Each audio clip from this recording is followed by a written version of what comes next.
tofu matcha chocolate for Valentine's Day.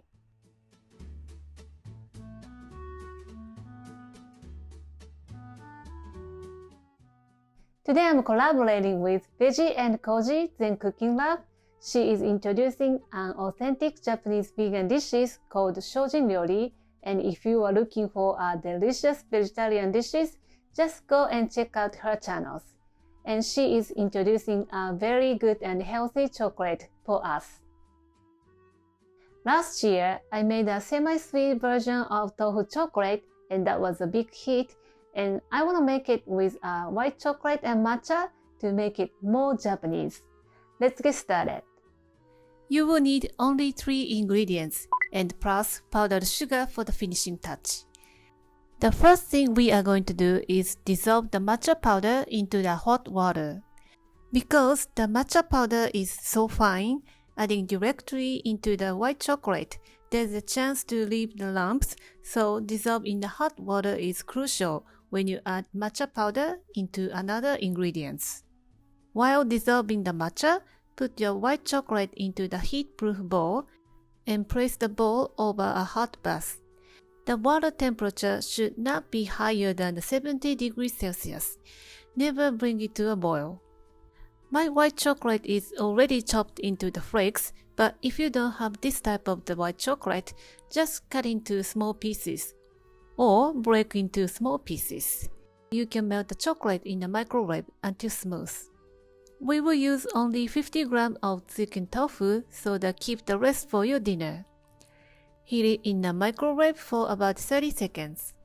Transfer to a strainer and discard the excess water.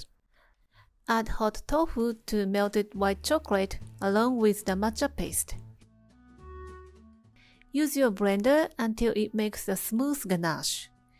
White chocolate takes more time to solidify compared to the semi-sweet chocolate, so you cannot add a lot of tofu in it, but you can still enjoy a comfortable aroma of tofu and a soft texture.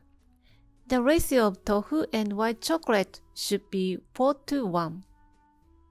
Pour into a small container lined with a plastic wrap and let it cool to room temperature. And after that, chill in the freezer for at least 1 hour. Or until it becomes solidified, and when you touch the surface and there's no chocolate stick to your fingers and it has a bounce to it, that is okay to go. Combine 2 tablespoons of powdered sugar and a teaspoon of matcha powder in a container. Take out the matcha chocolate onto the counter and divide it into 24 pieces or your desired size.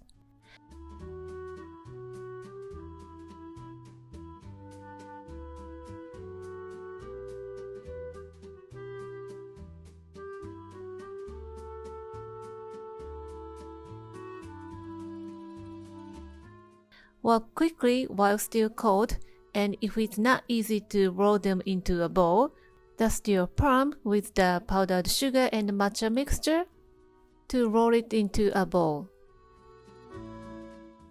Dust all the chocolate with the powdered sugar and matcha mixture, and that's it. How easy it is. Keep them in the fridge to enjoy the melt in your mouth texture. You can feel the little bit of tofu flavor followed by the comfortable bitterness from the matcha powder, and the texture is so silky and it tastes so good. Put it in a small box and you can share it with your loved ones. Give it a try and let me know how you like it. Thank you for watching the video. Give me a big thumbs up and share the video with your friends and families, and don't forget to subscribe to my channel if you haven't done so already. And join me on the Happy Eating group to share your foods with me. And all the informations are in the description box below. Stay safe and stay healthy, and I will see you soon. Bye!